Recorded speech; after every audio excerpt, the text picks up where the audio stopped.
Pinagkaiba ng gwapo at pangit. Kapag gwapo ang umakyat ng bundok, nature lover yan. Pero pag pangit, abusayap yan. Kapag gwapo na payat, chick boy ang tawag. Pero kapag pangit na payat, adik yan. Kapag gwapo ang tumabi, kinikilig si ate. Pero pag pangit ang tumabi, nagagalit, ayaw magpatabi, nag-iinarte si ate.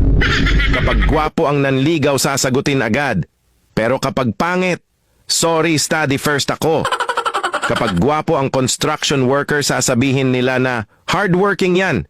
Pero kapag pangit, okay na yan kesa mag-addict ka. Kapag gwapo ang tumitig, nakakakilig. Pero pag pangit ang tumitig, manyakis yan. Kapag gwapo ang umiinom, broken-hearted. Pero pag pangit, walang pangarap sa buhay. Kapag gwapo ang jowa, tinadhana. Pero pag pangit, ginayuma yan. Kapag gwapo ang nanglimos, sasabihin, OMG, tulungan natin si kuya. Pero pag pangit ng limos, wag nyo bigyan yan, baka ibili ng rugby.